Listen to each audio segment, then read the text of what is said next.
Hey, all right. What up? So kind of what we were talking about, you know, there's the folks that we know where people are not doing the hard work. They think they are. They've been told what to do. They're not necessarily listening. There's a process that's in place. People have written down a flow, call it change management, call it just say, hey, this is what to do to execute. It's laid out. And all you got to do is, for example, the analogies that say, hey, here's a car, gasoline's full, all your systems are working fine. All you got to do is every time you go 300 miles, you just got to stop, pump gas in, keep driving. Some people can't even follow those simple instructions, even though they think they're great at it.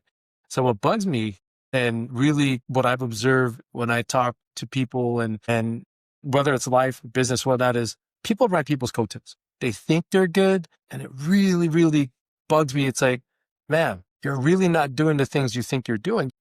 Either getting lucky with certain things, which is fine. We all go through that, or you're not doing the work, and don't complain about something you're not doing. Right. What are you doing about it? And that's why, to expand upon what we were saying, I think people are not being honest with themselves. No, 100%. They really are lying to themselves and they lie to others, right? In the end, we're not here to go bash you. We're just saying, look in the mirror, try harder. Don't think, because if you look at the pattern of things that have happened in your life, the last 30 days, 60 days, look at the last 6 months, last year, look in the mirror. Don't blame anyone else. Look at what are you doing to get better, whatever it is, sports, business, relationships, family. What are you thinking, right? Who's telling you these things, so Yeah. I don't know. What do you think about all this? Because, you and I tend to be constantly having these same conversations with people. Yeah. So I would say that, all of it is your responsibility, right? You are the master of your world. You are the master of your universe. You are the reason why you're in your situation. I know we say that, it's sometimes it's luck. It's like, yeah, sometimes it's luck, but sometimes, you got to get lucky. You make yourself lucky. You put yourself in those spots where opportunity will come knocking at your door or is slightly open enough for you to walk through. And I think that hard work creates that, right? Putting in more effort is something that a lot of people don't want to do. Like we're in such a culture of hacks, right? Like how to hack something, how to be better at something. You know what? Here's the new thing that you could do. Here's 5 simple ways. Like everything is like it boggles my. I had this. I literally had this happen yesterday. Right? I said 100 kicks. Right? And then someone said like, and we were like running over time and stuff like that. And then someone said like, oh, how about we just call it 50, you know? And I was like, you do 100, you do 200 then. Yeah. And then everyone's like, damn, it's going to be longer. We're going to stay here longer. And I just don't understand. This is me coming from such a old school mentality, where like the amount of work that you do correlates to, the results you're going to get. When I was younger, I stayed after class for about 3 hours until we closed the doors. I was one of the kids that closed the doors with the other instructors. Did that help? Yeah. Probably like an hour and a half was probably hanging out with all the other instructors when I was still a student, right? But picking their brain during those times, I just don't see how everything can be a hack when you actually have to put work in. And when we talked about it last time, like, like good hurts great, right? Because people think when they're good, they're great already. Or when they're in that good spot, they're okay. They don't want to take the next level to get better. And that hurts somebody because they think that they're like so high above everybody else Exactly. when you're just on one tier. You're on tier one, and there's like 10 more tiers to go up and you're thinking that you're okay. I love the folks that are just workhorses, right? From a management point of view as well, but at the same time from a coach's point of view. But the reason why I like them because they're the ones that's going to replace me, Right. Right. right? They're the ones that are going to say, I'm going to take your responsibilities, your job, because I know I can trust that person because they're going to work harder than everybody below them. Like whenever I'm trying to promote managers, I'm thinking like, who's the hardest worker, because most likely they want to do everything. They want to do everything, which is okay because they're managing like five different people, two, three teams, right? And they legitimately want to do it. But as a, upper management, you're like, okay, what we need to do is figure out, I know you can work. Now let's focus you in on something else, right?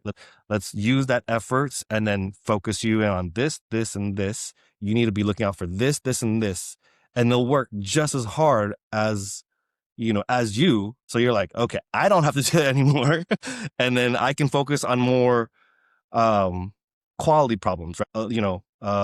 Higher quality problems that needs to be solved, right? That just needs management to let go of the reins. And so I think that a lot of people believe that it's okay to do enough, but if you want to get to another level, it's just you just gotta do so much more. And it's like if you think you can do like 5 more hours of work or 5 hour equivalent, right? Because some people can do like 5 hours work in like 2 minutes, Oh yeah, right? 100%. But if you can do like 5 hours of work, you most likely have to do an extra 10 to get to the next level, right? And I'm just cutting hours and hours. I'm not creating like results, right? But I don't know. I just feel like a lot of people want the easy way out. Like I'm very concerned when people buy businesses and they think it's going to be easy. Nope, It's not at like, what? Do you know you just bought yourself a job, right? Like times five? Like, you know that, right? all. But they don't think of it that way. They think of it like, oh yeah, I'm just gonna sit back, relax, and watch the money come in. And you're just like, every day there's a new problem that you never heard of that you need to solve on your way down. Like, you are building the plane, you're fixing the plane as it's going down, and people don't understand that, like, it's so funny. I'm just like, you're gonna have like a lot of problems that you are not going to have never encountered before. And we're going to have to figure out ways to do this. And it's just the And constant who do they evolve. blame? Think about who do they blame, right? Dude, it's number one, employees, man. They blame everybody below them. It's just frustrating. It's like leaders, right? Leadership starts from the top, right? Trickles down. So if you're blaming them, blame yourself back up there, man, because it trickles down. You just, people just don't understand it yet. But when they finally get it, they go, oh, you know what? I'm the problem. I'm the solution as well, right? I'm the solution to the problem. Blaming others is just easy because it doesn't hurt your ego. It really doesn't. But when you're able to be like, you know what? I'm not that great of a person. I'm not great of a manager. I need to get somebody who is more equipped, who is more experienced, who can help me understand this. I need that. And I need to be humble enough to put away my ego and say, like, I need help. And it's hard for some people because they have this facade or they have this image of who they are, and it's hard for them to let go of that. And it's hard. And I get it, but I think that when you want to be really, good and great at something, if you want to be great at something, you have to be okay with making those mistakes, and allowing yourself to let go of that image of what you think you are and give yourself a reality check and say, Yeah. no, maybe I'm not that great. Maybe I do need help. And that's okay. It's just, but to hang yourself on your own identity and ego is rough. Man, it's hard to watch. It No. really is. Right. It is. It is. It really is. I mean, And I would say I love the point you made here. And, there's quality. Here's the thing that I love where a lot of people are mistaking it. And these are some of the folks that are, may not know, don't have that much experience, or they're naive, right? There's a difference with managers that are good and ones that are just comfortable and they will hang you out to dry. So let's not right. mistake that part of it, right? Because you and Yeah. I have gone through it to where in our early careers, we've worked with people, we've done everything we could. We asked the questions like, hey, what do I need to do to continue to deliver, advance my career, et cetera, right? Good managers will want to prompt you. Like you said, right? You celebrate your teammates, you celebrate your direct reports, you celebrate that, and you give all the credit to them. You are the Right. leader, you're the manager. But at the same time, if the manager is not good or the leader's not good, leadership's not there, and they themselves aren't taking accountability to blame it below, that's a bad manager. Because if you and I are leading a team, you could be leading someone, hey, you've got a martial arts tournament or something going on, and you're like, like 3 times a week, not 5, right? Or 7. Who's that on, right? Was it done enough? But then that's up to the manager that's driving it. And I think, in your growth, change your life, right? You mentioned something, and this is something I always try to tell people. I'm like, it is a human instinct to look outward when things go wrong, right? You said it earlier, like, oh, I'm not getting this done. I want to blame other people. It's a defense mechanism, right? But if the problem is the economy, the boss, or the system, and it's like, okay, is it them really? Then the failure isn't our fault, right? And I hear a lot of people going through that, and people I mentor and talk about, but the mindset of people who think like that makes them powerless. Think about that for a minute. Oh They yeah. get powerless. If 100%. you don't own the cause, you don't own the solution. Think about Right. that. You don't own the cause, you don't own the solution. And you got to look inward, right? People always say, well, if things go wrong, I'm going to blame you. I'm going to blame someone else. I'm not going to look at myself, right? And then I'm like, we will spend the time cursing the wind. We're like, oh, I want to do this. I'm going to go pound sand. Like, wait a minute, what was my role in this? What did I do? And here's the thing. People always say like, oh, I'm not getting ahead.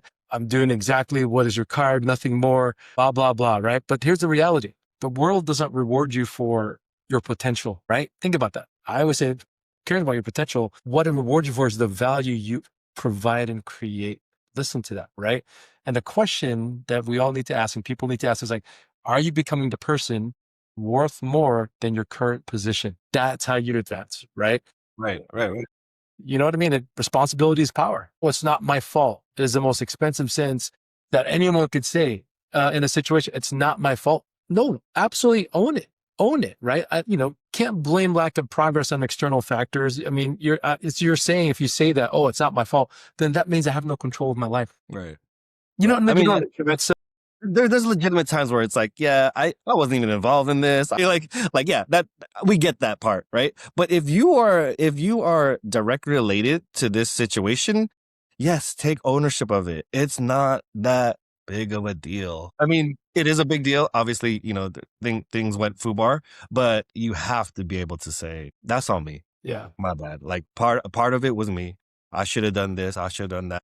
And you look at those people and go like, you know what? Yeah, you good. You good. Like you like your whole team is gonna be like, wow, he didn't throw me under the bus, right? Like and you see that so much in corporate. Like, and it's 100%. it's amazing. And I don't know. I don't understand it personally, just because, in martial arts, you're always taking accountability, right? You're always being able to say like, it was me, myself, and I out in that field. And, whether I died or not, it's on me, right? Like there's no other person to blame. There's no other person to blame. You got the sword in your hand and, you knew the moves. Maybe the other person was better. Sure. But that's not, you can't just be like, well, Akira over there, he should have not stepped in my way and I would have been able to get my sword off. And it's like, no one gives a flying Dutchman. Well, and think about this too, to add on to that, right? There's hard truths that people don't ask, whether it's training, the people that you're training and coaching up martial arts, business, life, other sports, whatever it is, right? People have a complaint, but there's a reality, right? Let's talk about the workplace thing. My boss doesn't appreciate me. How often have you heard that? But here's the thing you have to ask. Like I challenge people listening to this. Have you asked for feedback and actually applied it from your Right. boss? Right. Probably only, what was it? What do you call them? It's been so long since I had them. Yearly reviews, right? Yeah, well, yeah, but here's the thing though. We can't wait for your reviews, even though it is That's what good. I'm saying. Like people always like, and even then people don't ask. They're just waiting to accept and be told. And Right. then the other complaint, again, doesn't matter what it is. I don't have enough time. Well, how many hours did you spend on your phone yesterday? I'm guilty of it too, but I make time, I balance, right? Market is too competitive, guys. I don't know if we could get this business up. I don't know if I could do That's the things. one I hate the Yeah. most.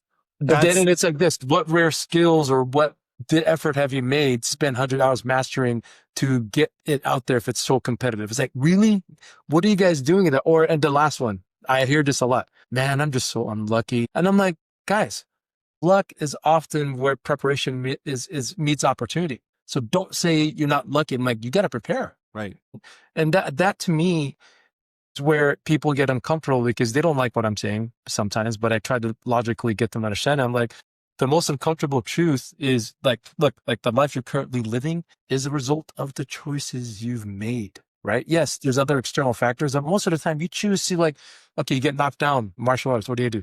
You stay down, you're going to get back up, right? So if you want a different result, guys, you've got to become a different person. You cannot solve the problem with the same level of effort and thinking that created it. So Right. for me, that's where, when I talk to these folks, man, I try to say that a lot of them have a hard time listening to me, Yeah. but they'll come back later and say, man, not because I was trying to prove a point I'm right, but Right. it's logically think about it. Look inward, look inward.